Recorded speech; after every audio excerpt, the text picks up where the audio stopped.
Haleluya. Shalom semuanya. Semuanya baik-baik? Luar biasa. Haleluya. Saudara, minggu lalu kita berbicara tentang bagaimana kita harus mengingat akan orang miskin. Betul? Ya, di akhir daripada khotbah saya menyampaikan satu firman yang luar biasa. Ketika kita mengingat akan orang miskin dan melakukan pelayanan bagi orang miskin, itu menyenangkan hati Tuhan, betul?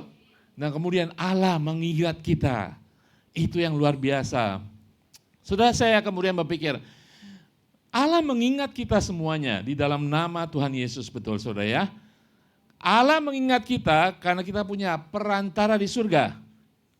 Tetapi ada tambahannya juga di dalam firman Tuhan, di dalam perjanjian baru, Kisah Para Rasul itu, Kornelius melakukan sedekah, melakukan banyak perbuatan bagi orang yang tidak mampu.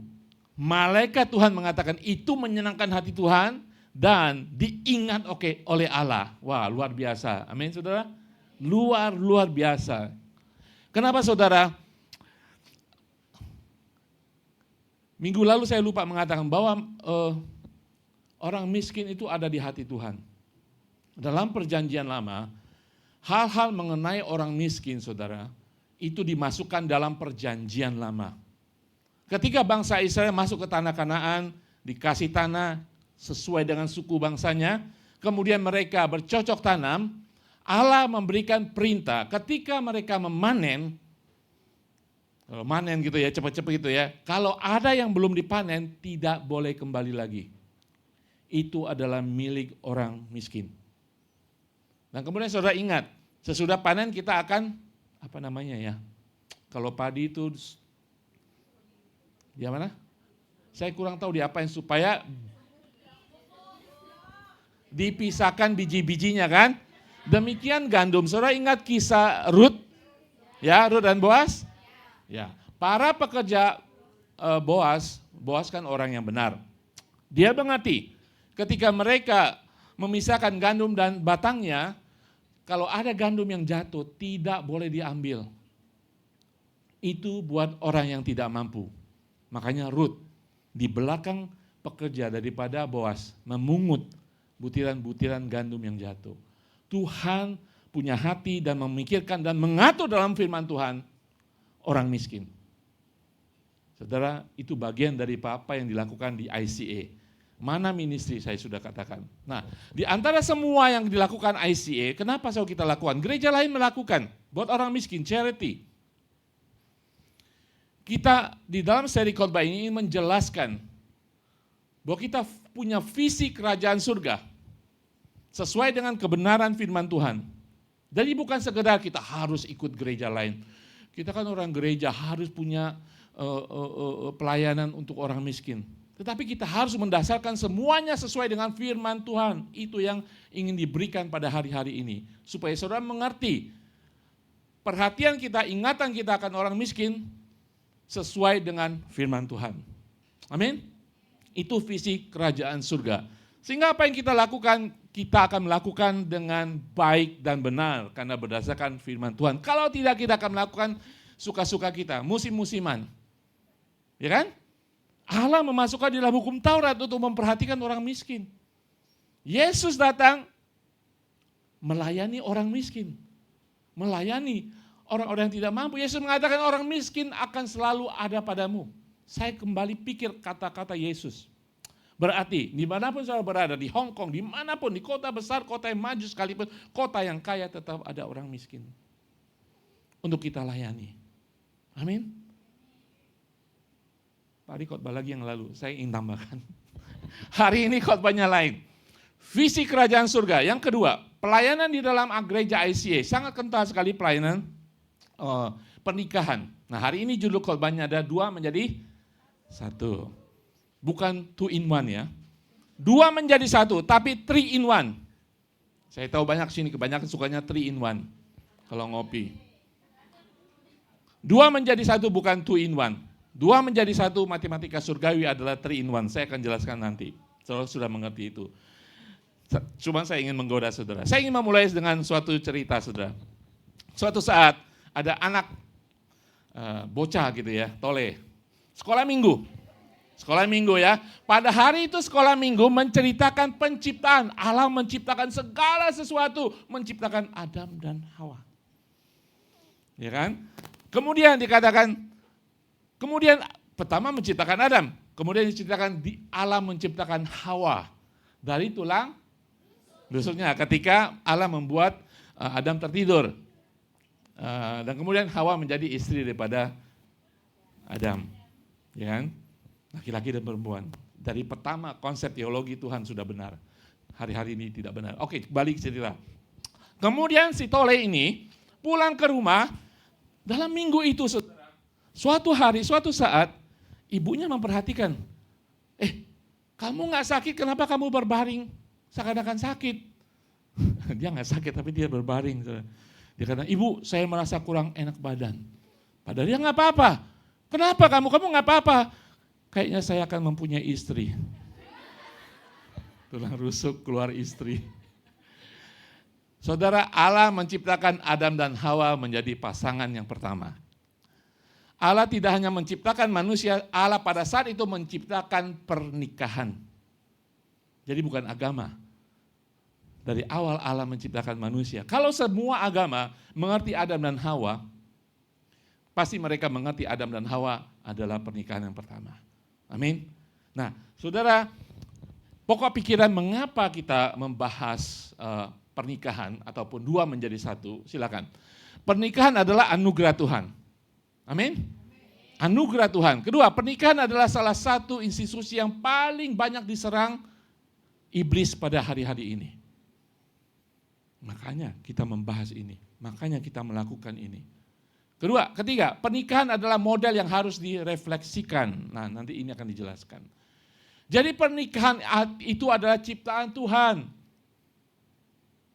Allah itu pencipta, penemu, penggagas daripada pernikahan. Pernikahan itu adalah refleksi kita dengan apa hubungan manusia dengan penciptanya. Amin, saudara. Nah, mengapa? Itu apanya? Konsepnya apa? Pokok pikirannya apa? Kita membahas hari ini. Mengapa saudara? Mengapa saudara kita membahas ini? Supaya kita kembali kepada kebenaran yang benar, supaya kita mengerti tentang pernikahan. Saya mengerti, jemaat seperti di sini, mungkin kita memikirkan pernikahan kita sudah kandas. Ya kan? Karena mungkin kita tidak memulai dengan yang benar. Tetapi saudara punya keturunan. Saudara ingin keturunan saudara melakukan pernikahan sesuai dengan firman Tuhan. Betul? Amin? Nah, kita belajar hari ini. Saya juga punya anak 2 dan was-was. Kemarin saya cerita di ibadah Sabtu ketika Jonathan sudah remaja, sekarang dia 21. Ketika puber, saudara mungkin ini hal yang aneh. Ketika dia puber, bersama temannya, teman kecilnya, ketika dia sudah puber, dua-duanya suka perempuan, puji Tuhan. Aneh kan saudara? Zaman sekarang itu sesuatu yang luar biasa kita harus puji Tuhan. Kalau dia suka laki-laki, mikir kan saudara? Dunia, maka saya akan bahas. Kenapa kita membahas ini sesuai dengan firman Tuhan? Karena iblis menyerang budaya-budaya manusia, suku bangsa apapun. Dengan keadaan yang sekarang terjadi. Saudara mengerti itu? LGBTQ dan sebagainya, pernikahan sejenis dan sebagainya. Ya kan? Makanya saudara mengerti kan? Nilai daripada ketika saya puji Tuhan ketika saya menemukan anak saya menyukai perempuan. Iya serius saudara. Betul saudara, nilai puji Tuhannya bersyukur kepada Tuhan lebih besar lagi terutama pada konteks budaya hari-hari ini. Saya tahu yang punya anak pasti mikir. Ya kan? Nah saudara, mengapa kita membahas ini? Karena iblis menyerang dengan dosa. Saudara, iblis menyerang dari awal sejarah manusia. Di Taman Eden, dia menyerang pernikahan pertama. Hari ini tidak terkecuali. Dia menyerang pernikahan-pernikahan kudus. Terutama orang Kristen. Kenapa saudara dia menyerang pernikahan orang Kristen? Karena yang bukan Kristen sudah mengikuti cara dunia. Saudara, ketika dia merusak pernikahan Kristen, dia merusak gambaran Allah, ciptaan Allah tentang pernikahan. Dia akan selalu menyerang, saudara. Kalau saudara punya anak yang akan menikah, benar-benar saudara, mereka harus menikah sesuai dengan firman Tuhan. Hari ini kita belajar Share, saudara mengerti semuanya. Nah, dalam pernikahan tidak hanya dia menyerang secara budaya tentang LGBTQ, ya kan? Oh, nikah itu sudah kuno, sudah out of date. Sudah kuno, nikah, pesta, ngapain sih? Tinggal aja bersama, ngapain urusin orang? Budaya-budaya yang diserang, cara pikir, mindset yang diajukan oleh iblis untuk menyerang pernikahan. Dan kemudian dia memberikan zaman modern ini, karakter-karakter satu sama lain berbeda karakter. Apa yang merusak pernikahan, saudara? Egoisme pasangan, itu karena budaya saat ini. Kemarin saya dan Ibu Nurul nonton film orang YouTuber ke kampung-kampung gitu ya. Kok orang tua-tua, mereka hidup sederhana. Saya tahu itu belum diserang dengan budaya modern, pemikiran modern. Sekarang ini semua terekspos semuanya. Tidak hanya egoisme yang akan merusak kehidupan rumah tangga, kesombongan. Ada orang pada hari-hari merasa istri, saya lebih setara dengan suami. Disitulah akan muncul masalah dalam kehidupan pernikahan. Dan satu hal yang paling krusial dalam pasangan hidup, rasa adil, keadilan manusia. Sehingga membuat pasangan tidak memiliki roh yang mengampuni.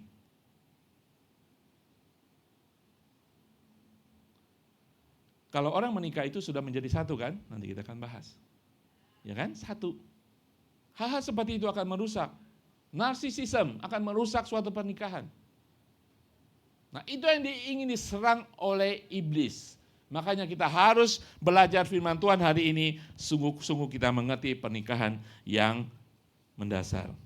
Nah, Yesus ditanyakan tentang pernikahan dan perceraian. Ditantang oleh orang Farisi soal surat cerai. Ketika Musa memberikan surat cerai, Yesus mengatakan itu karena kamu memaksa Musa sehingga Musa memberikan surat perceraian. Tapi dia kembalikan kepada kitab Kejadian bahwa pernikahan itu seumur hidup. Tuhan yang menentukan. Itu adalah cerminan daripada hubungan kita dengan Tuhan. Pak Ari, kalau kita hari ini belajar firman Tuhan, kedalaman firman Tuhan, teologi firman Tuhan, berarti pernikahan orang Kristen gak ada masalah. Banyak kan? Ada masalah. Tetapi ketika kita kembali mengerti mengapa orang menikah di dalam kekristenan, di dalam ilahi, kita akan mengerti kembali. Kita akan mencari solusi. Namanya juga dua orang menjadi satu, nggak mungkin ada masalah. Betul? Kencang sekali. Saudara dengan keluarga saudara kandung saja pasti ada masalah. Yang kembar saja bisa ada masalah. Apalagi dua orang yang berbeda. Berbeda selera makan, berbeda cara tidur, berbeda cara sikat gigi. Saya pernah mendengar ada pasangan satu sikat giginya odolnya masih dari bawah dipencet. Pelan-pelan naik ke atas kan? Ada yang main pencet aja, biasanya laki gitu kan. Itu bisa jadi masalah dalam keluarga, hal-hal seperti itu. Kalau kita tidak mengerti dari awal, kita pernikahan itu saling memberi, saling memaafkan, saling mengerti. Betul saudara ya? Nah ya, jadi pernikahan yang ilahi pun sesuai dengan apa yang kita mengerti nanti, pasti ada masalah. Kalau nggak percaya, pasangan yang muda baru menikah, diberkati di gereja luar biasa, mengerti, konseling, pernikahan, pra-pernikahan sudah selesai. Setelah masa bulan madu selesai, teng. Ada yang mengatakan pernikahan itu 1 hari saudara. Tapi menikah itu seumur hidup. Pernikahan sehari saudara, 1 jam mungkin. Orang Indonesia 1 hari. Waktu upacara pernikahan dari pagi jam 4 pagi sampai jam 8 malam. Seharian pernikahan. Tetapi proses menikah itu seumur hidup. Dan situlah masalah datang. Betul? Yang pernah mengalami. Betul. Bacaan kita hari ini di dalam Efesus 31, 32, 33. Perhatikan saudara, cuma 3 ayat. Saya akan menerangkan ayat yang pertama 31, kemudian ayat ke-32 seperti sandwich ya. Ayat 31 itu menjelaskan apa itu pernikahan ilahi. Ayat 32 itu rahasia besar. Ayat 33 dasar daripada apa yang kita harus lakukan dalam suatu pernikahan. Kalau kita mengerti ayat 31 dan 32, terutama 32, karena itu adalah rahasia besar. Oke? Saudara pernah baca ini semuanya. Kita baca bersama-sama. 3, 2, 1. Sebab itu laki-laki akan meninggalkan ayahnya dan ibunya dan bersatu dengan istrinya sehingga keduanya itu menjadi satu daging. Rahasia ini besar. Tetapi yang aku maksudkan ialah hubungan Kristus dengan jemaat. Bagaimanapun juga bagi kamu masing-masing. Suami, kasihilah istrimu seperti dirimu sendiri, dan istri hendaklah menghormati suaminya. Kalau saya hari ini tidak membahas ayat 31, 32, kita membahas ayat 33, ribut pasti. Enak aja, hormati suami. Pak Ari nggak tahu suami saya macam apa. Betul lah? Kalau kita tidak membahas dasar-dasar kebenaran firman Tuhan, 31, 32, kita cuma bahas 33. Saya bilang, ini kan firman Tuhan. Pokoknya ini firman Tuhan, istri harus menghormati suami. Ribut, kalau nggak berani ribut sama saya, ribut di luar. Mana mungkin sih Pak Ari itu ngomong begitu? Nggak berani konfrontasi saya, orang ngomong di luar. Kalau kita hanya membahas 33, kita bahas dari 31, 32, dan saudara akan mengerti apa itu untuk melakukan ayat 33. Amin? Haleluya. Sekali lagi firman Tuhan ini, bagi yang bagi yang sudah menikah yang kandas, mungkin saudara tidak mengerti firman Tuhan ketika menikah. Ya kan? Bagi saudara yang punya anak, pelihara nilai-nilai Alkitabiah tentang pernikahan. Saudara bisa memberikan nasihat, konsultasi firman Tuhan. Bagi yang belum menikah, ada berapa yang belum menikah di sini? Angkat tangan.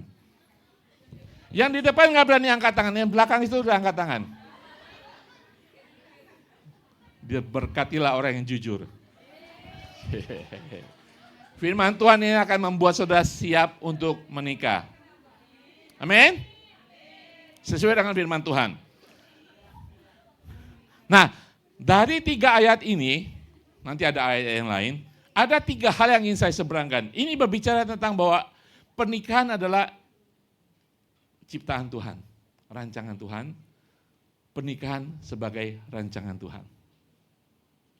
Bukan rancangan manusia. Ketika pernikahan ada rancangan Tuhan, kita tahu ada berkat di sana.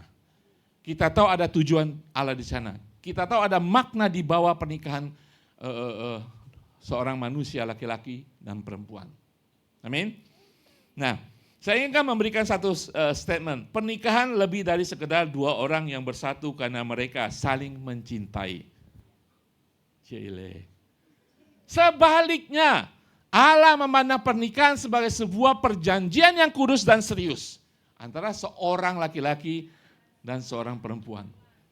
Tadi saya setelah memberi statement ini, saya ingin berhenti. Sudah kebenaran firman Tuhan, kebenaran. Sebaliknya Allah memandang pernikahan sebagai sebuah perjanjian yang kudus dan serius. Amin. Tetapi saya harus menyatakan antara seorang laki-laki dan seorang perempuan. Itu kebenaran firman Tuhan.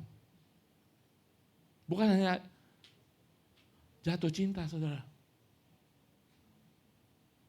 Amin, saudara. Tapi itu sebuah covenant, perjanjian.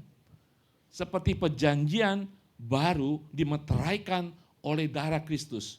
Membuat kita menjadi anak Allah, anak kerajaan surga. Demikian pernikahan adalah suatu perjanjian yang disaksikan oleh Tuhan dan manusia. Nah, pernikahan sebagai rancangan Allah, kita bahas 3 hal di sini. Elemen yang penting di sini untuk membuat pernikahan sehat dan bahagia. Untuk kita mengerti bahwa rancangan pernikahan itu adalah rancangan Tuhan. Pertama, pasangan harus meninggalkan. Ayat tadi mengatakan sebab itu laki-laki akan meninggalkan ayahnya dan ibunya. Oke, sebelum kita bahas. Mungkin saudara atau saudara pernah kenal. Ketika suatu pernikahan anak, ketika orang tua masih ngerecokin, apa yang akan terjadi? Nah, iya, masalah akan timbul. Ketika pernikahan, tuh saya mau tanya mami dulu. Bagaimana istrinya? Ya kan? Ini masih anak mami. Sedikit mami. Padahal udah nikah. Sumber percekcokan akan terjadi kan? Pasangan harus meninggalkan ayahnya dan ibunya. Saudara, ini berbicara tentang meninggalkan secara lokasi dan geografis. Saudara tahu bahwa kalau ada pasangan yang masih tinggal dengan orang tua, kecenderungan konflik akan terjadi. Ya kan? Mau ataupun tidak mau pasti akan terjadi. Ini berbicara tentang pemisahan, meninggalkan tempat keluarga ini yang gimana dia lahirkan, membentuk keluarga baru. Mungkin sama masih satu kota, tetapi di tempat yang berbeda. Tetapi ini tidak berbicara tentang pemisahan emosi, tanggung jawab, financial. Kata meninggalkan itu bukan berarti mengabaikan. Bukan mengabaikan. Firman Tuhan yang lain kita harus tetap menghormati orang tua. Kita juga ketika dia tua, kita harus mengurusi orang tua. Kata meninggalkan ini berarti prioritas saudara, pasangan itu berubah. Kalau seorang suami yang baru nikah masih memprioritaskan orang tuanya dan menduakan istrinya, apa yang terjadi saudara akan tahu. Pernikahan dikatakan harus meninggalkan, prioritasnya menjadi prioritas keluarga saya, istri saya, suami saya, anak saya. Ya kita tetap menghormati orang tua, tetapi prioritas utama yang dibicarakan di sini. Jadi saya harus mengerti, ketika Allah mengatakan harus meninggalkan itu berbicara tentang prioritas. Amin saudara. Saya mengerti semuanya itu, ya, oke. Nah, yang kedua, dari ayat yang sama, next. Pasangan harus bersatu. Dikatakan di ayat 31 itu bagian B-nya, dan bersatu dengan istrinya. Bersatu dengan istri, terjemahan lain dikatakan, dan ia akan dipersatukan dengan istrinya. Arti daripada kata dipersatukan itu dilem, saudara, direkat. Saudara punya lem, banyak lem kan? Lem kertas saudara nggak bisa lem sepatu saudara kan? Mangap lagi. Ya kan? Saudara tahu lem buat kayu lain, lem buat besi lain, lem buat sepatu kulit lain. Lem apa yang saudara pakai di dalam pernikahan? Nasi. Kena embun aja udah mangap. Demikian, firman Tuhan mengatakan, aku merancangkan pernikahan, kamu harus dipersatukan. Secara rohani di dalam Kristus. Di dalam covenant, perjanjian di dalam Kristus. Maka saya katakan, 2 menjadi 1, bukan 2 in 1, tetapi 3 in 1. Saya memberikan satu statement di sana. Pernikahan yang baik bukanlah kontrak antara 2 orang, melainkan perjanjian suci antara 3 orang. Suami, istri, dan Kristus. Kita harus direkat oleh Kristus. Ingat, ajarkan kepada anak-anak saudara, ketika menikah, harus direkat oleh Kristus. Makanya firman Tuhan mengatakan, jangan berkumpul menikah dengan orang-orang yang tidak sesuai, tidak seiman. Nah itu akan mempengaruhi bagaimana pandangan suami mengasihi istri dan istri yang tunduk kepada suami nanti yang kita bahas. Kalau orang belum percaya, dia tidak akan mengerti firman Tuhan. Dan tidak akan melakukan pernikahan yang benar dalam sesuai dengan firman Tuhan. Saudara yang mengerti, anak saudara yang sudah percaya kepada Tuhan mengerti, ingatkan mereka. Rancangan pernikahan dari Tuhan dan Tuhan akan mempersatukannya. Di dalam ikatan pernikahan yang suci. Jadi pernikahan itu diikat oleh apa? Sepotong kertas, surat nikah. Karena finansial, oh dia kaya pak. Kaya akan hilang. Dia ganteng. Dulu saya juga ganteng saudara.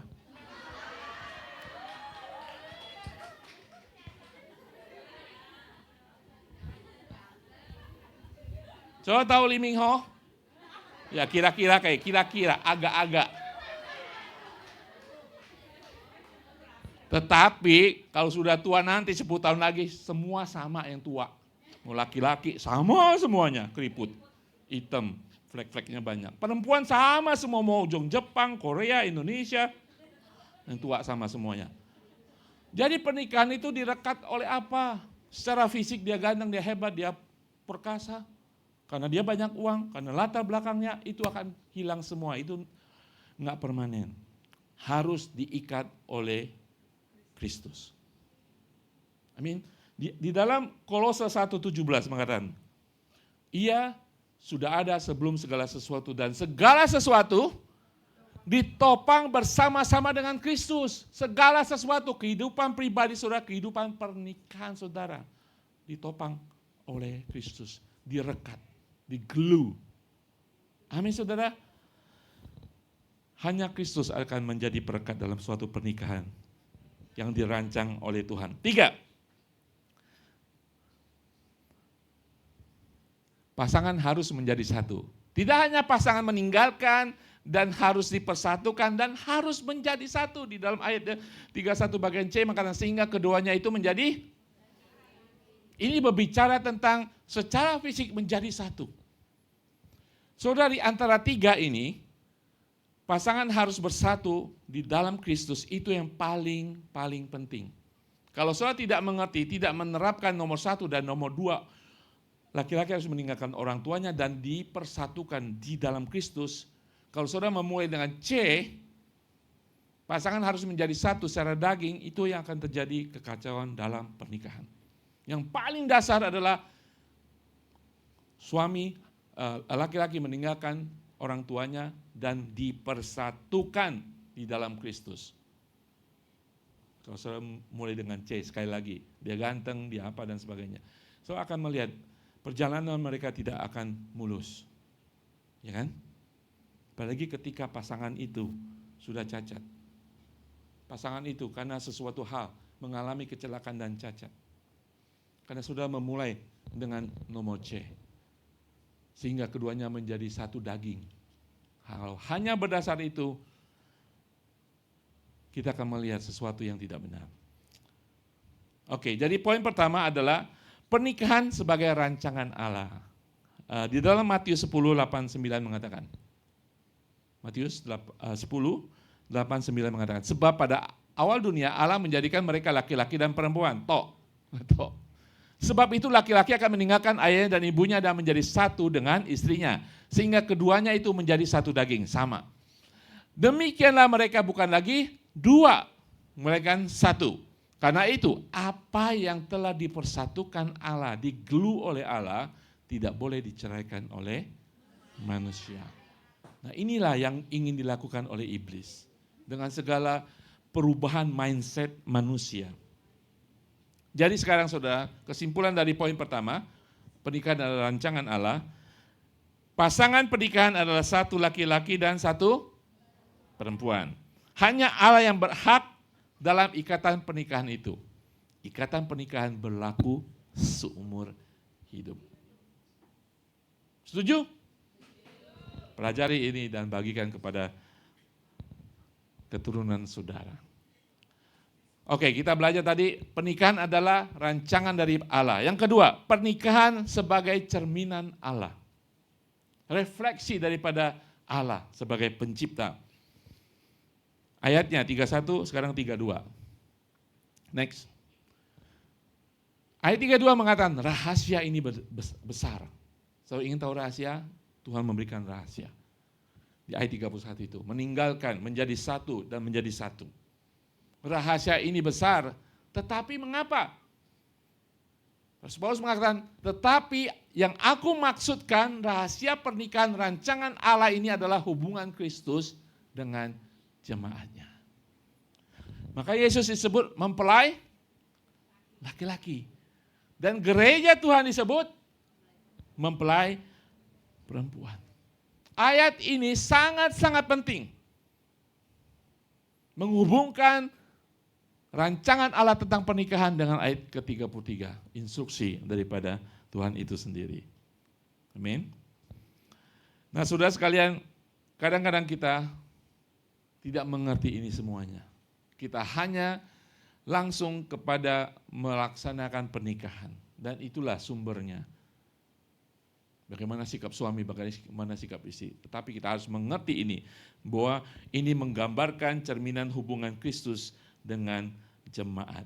Dan disinilah saudara, iblis dari awal di Taman Eden saya katakan, dia ingin merusak image daripada Allah.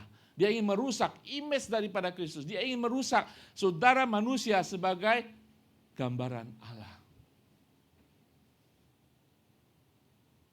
Sudah tahu di Taman Eden sebelum kejatuhan manusia, tidak ada dosa, tidak ada kekurangan, tidak ada orang miskin, tidak ada sakit penyakit, tidak ada perceraian. Betul? Itulah dasar firman Tuhan yang ingin dilakukan ICA. Tidak ada orang miskin di Taman Eden sebelum kejatuhan manusia. Tidak ada perceraian di Taman Eden sebelum kejatuhan manusia. Tidak ada sakit penyakit. Nanti kita salah satu khotbah akan berbicara tentang healing. Kita ingin kembalikan di Taman Eden sebelum kejatuhan, surga di bumi. Makanya kalau kita percaya kepada Tuhan, kerajaan Allah hidup dalam kita, kita selalu berdoa. Ya kan? Datanglah kerajaanmu, jadilah kehendak-Mu. Seperti Taman Eden itu tidak ada kemiskinan, kesakitan, sakit penyakit. Jadi iblis akan merusak sepanjang sejarah manusia, mulai dari Taman Eden, merusak pernikahan manusia. Nah, saya memberikan beberapa hal di sini. Cerminan Allah adalah hubungan Kristus dengan jemaat. Pernikahan Kristen adalah cerminan ketritunggalan Allah. Kita tahu, saudara mengerti konsep Tritunggal kan? Allah Bapa, Allah Anak, dan Allah Roh Kudus. Mereka semuanya adalah Allah, Tritunggal Maha Kudus. Tetapi karakter mereka berbeda, fungsi mereka berbeda. Ya kan? Allah Bapa pencipta, Allah Anak penyelamat, Allah Roh Kudus pemelihara keselamatan kita sampai hari Tuhan. Kalau mereka tidak bersatu, tidak tunggal, itu adalah yang dikatakan pernikahan adalah cerminan daripada ketritunggalan Allah. Pernikahan adalah cerminan kasih Allah. Dalam sih di film, kenapa kamu menikah sama dia? Aku mencintai dia. 5 tahun kemudian, kenapa kamu pisah sama dia? Aku sudah tidak mencintai dia. Cinta macam apa di sana? Tawa, saudara. Cinta macam apa di sana? Di awal itu. Makanya pernikahan Kristen yang benar ya, mencerminkan kasih Allah kepada manusia. Allah mengirimkan anaknya, nggak tanggung-tanggung, tidak main-main saudara. Kasih yang berkorban. Demikian pasangan suami istri mengasihi dari awal, aku mencintai dia. Di tengah-tengah pernikahan, ya sih, tapi aku masih mencintai dia. Masalah ada, tetapi aku masih mencintai dia. Amin. Memang pernikahan tidak gampang saudara. Tetapi ketika kita tahu cerminan dalam pernikahan kita adalah kasih Allah kepada manusia, kepada orang percaya, kita akan tahu di dalam pernikahan kita harus memiliki kasih itu. Pernikahan Kristen adalah cerminan komitmen Allah. Saudara tahu komitmen Allah kepada saudara apa? Sesuai dengan firman Tuhan. Aku akan menyertai engkau sampai selama-lamanya. Itu komitmen Allah kepada manusia. Apalagi? Tidak ada di bumi ini dulu, sekarang, selama-lamanya, di atas lagi, di atas bumi. Kasihku tidak terpisahkan. Itu komitmen Allah kepada orang percaya dalam hal kasihnya. Berkatnya, perlindungannya, shalomnya, komitmen Allah. Maka dalam suatu pernikahan Kristen kita harus mencerminkan komitmen Allah. Amin. Sekali lagi saudara, iblis ingin merusak refleksi itu. Kalau saudara sudah ikuti firman Tuhan, mengerti semuanya ini, iblis akan merusak itu. Karena tujuannya adalah merusak gambaran Allah dalam suatu pernikahan. Di Adam dan Hawa sudah dirusak. Ketika zaman Nabi Nuh, homoseksual sudah ada di sana saudara. Ketika malaikat Tuhan yang di dunia menikah dengan anak manusia, ingin dirusak semuanya. Zaman sekarang saudara, Zaman sekarang juga dirusak. Pernikahan satu jenis, hidup bersama sebelum nikah, kawin cerai, cerai kawin.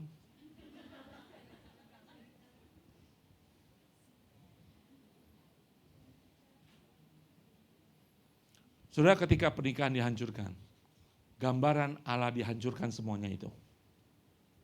Semuanya dihancurkan. Jadi kita harus hati-hati dasar daripada kenapa dinikahkan. Pernikahan Allah ini juga mencerminkan bahwa suatu pernikahan tujuan akhirnya adalah keselamatan. Amin. Nah, yang ketiga, pernikahan sebagai karya Tuhan atau rancangan Tuhan, pernikahan sebagai cerminan Allah. Ketiga, pernikahan adalah petunjuk Allah. Instruksi, nasihat daripada Tuhan. Saudara, dalam suatu hubungan keluarga, satu hubungan suami istri, apa yang paling dipentingkan, saudara? Apa? Hubungan suami istri harus di dalam Kristus. Amin? Betul?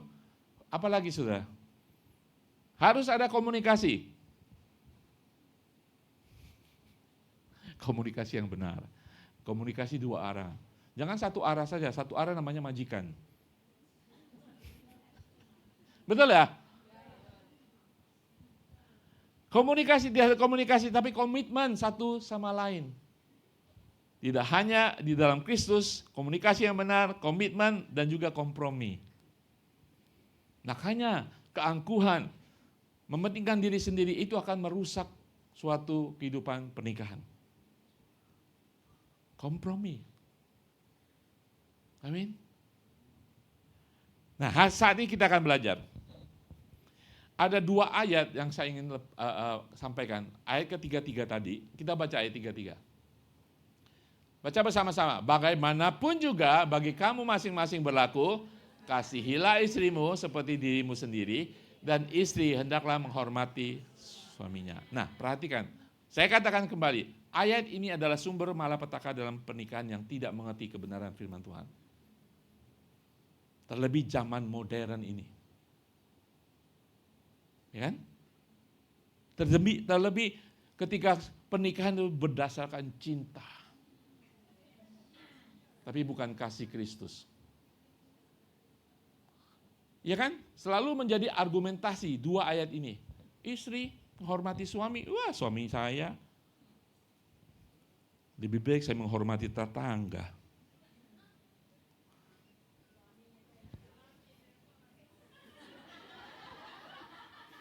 Saudara dengarkan baik-baik. Hal ini doable, bisa dilakukan kalau saudara mengerti tadi dua ayat itu. Nah, ini sebenarnya instruksi saudara, nasihat. Kelihatan seperti perintah. Tetapi kalau mengerti ayat 31 dan 32, saudara akan melakukan dengan baik. Bagi suami dan bagi istri. Amin. Inilah rahasia besar yang ingin dijelaskan oleh Rasul Paulus.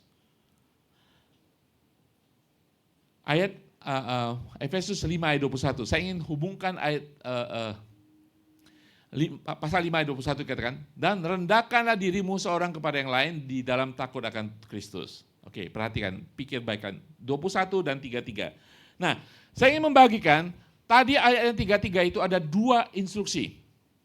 Kelihatan sederhana, ya kan?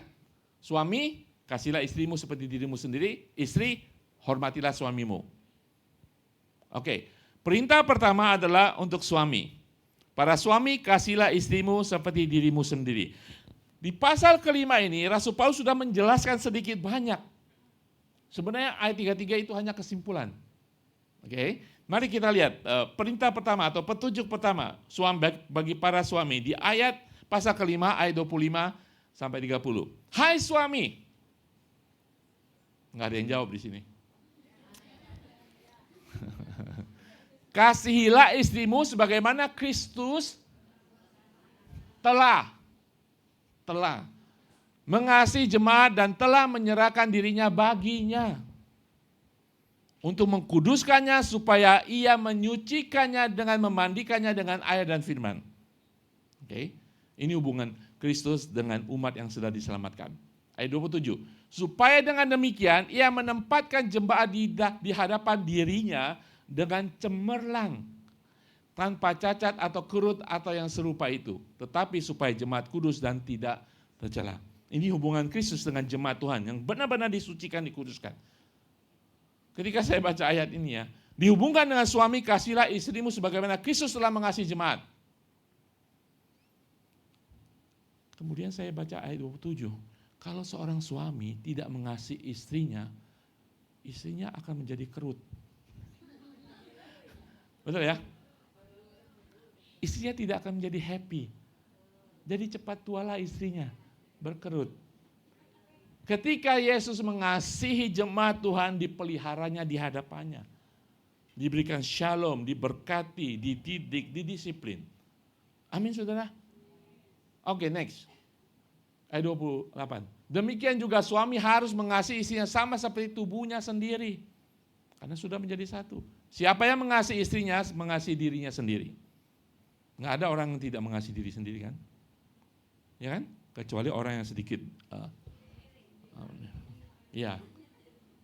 Orang yang punya akal sehat pasti dia mengasihi dirinya sendiri. Yesus menempatkan itu. Sebab tidak pernah orang membenci tubuhnya sendiri tetapi mengasuhnya, merawatinya, sama seperti Kristus terhadap jemaatnya. Karena itu kita adalah anggota tubuhnya. Itu perintah pertama, dijelaskan oleh Rasul Paulus. Bagaimana seorang suami harus mengasihi seorang istri seperti dirinya sendiri. Saya tahu firman Tuhan yang lain tentang mengasihi, kasihilah musuh-musuhmu. Kalau diterapkan kepada suami, kasihlah istrimu seperti engkau mengasihi dirimu sendiri, seperti engkau mengasihi musuh-musuhmu. Kalau seorang suami mendapatkan istrinya seperti musuh, tetap harus dikasihi kan? Firman Tuhan lain mengatakan kasihlah musuh-musuhmu. Sampai sebegitu jauh firman Tuhan kita harus mengerti. Kadang-kadang istri menjadi musuh kan? Iya. Petunjuk kedua untuk istri. Para istri, hormatilah. Hai istri, tunduklah. Ini ayat sebelumnya dijelaskan oleh Paulus sebelum ayat ketiga-tiga. Hai istri, tunduklah kepada suamimu seperti kepada Pak Lurah.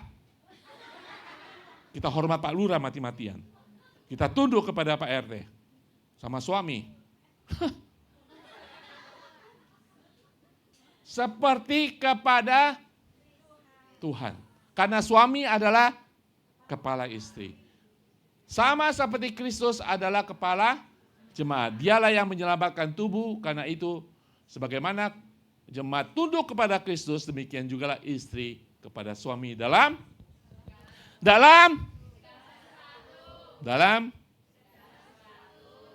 benar? Gampang tidak saudara? Tidak.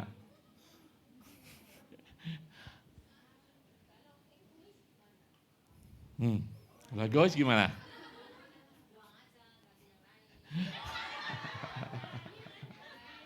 Itu yang saya katakan, pernikahan itu cuma 1 hari. Seumur hidup itu adalah menikah, saudara. Seumur hidup. Apa yang sudah dipersatukan Tuhan tidak bisa?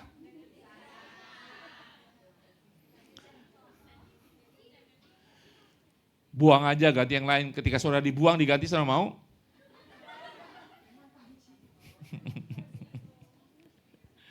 Saudara, ini adalah 2 perintah. Setelah kita mengerti rahasia besar bahwa pernikahan adalah cerminan daripada hubungan Kristus dengan jemaatnya. Kalau saudara baca, karena suami adalah kepala istri. Kepala macam apa itu? Tidak berbicara tentang orangnya, saudara. Berbicara tentang posisinya. Kalau saudara orang percaya, mengasihi Tuhan, saudara harus tahu ketika saudara menikah, di dalam pernikahan kudus, suami adalah kepala. Itu adalah posisinya, bukan orangnya. Saudara mengerti itu? Orangnya mungkin tidak benar, orangnya mungkin perlu dididik Tuhan. Itulah fungsi istri untuk berdoa. mengenai karakternya, tingkah lakunya, tetapi posisinya dia adalah kepala keluarga. Firman Tuhan.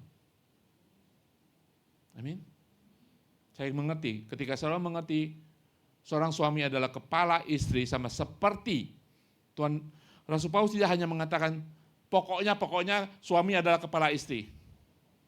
Dikasih referensi seperti Kristus adalah kepala jemaat. Mengerti kalau saudara jemaat Tuhan yang percaya bahwa Yesus adalah kepala jemaat, saudara akan mengerti bahwa suami adalah kepala suami istri. Pemimpin, leader, posisi.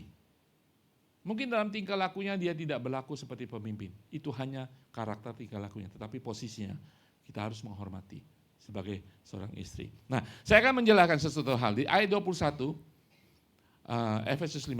Nah, dua ayat ini sebenarnya berhubungan. Tunduklah seorang kepada yang lain. Masih berbicara, ini kan ayat 21, ya kan? Masih berbicara, tunduklah seorang kepada yang lain dalam takut akan Kristus. Suami, istri saling tunduk karena takut kepada Tuhan. Bukan takut kepada istri. Bukan takut kepada suami. Tapi karena takut akan Tuhan. Makanya saudara akan mengerti ayat ke-33 itu. Nah, kata mengasihi di dalam ayat ke-33 itu, mengasihi istri itu mencintai, menyukai, merindukan. Agapao bahasa aslinya.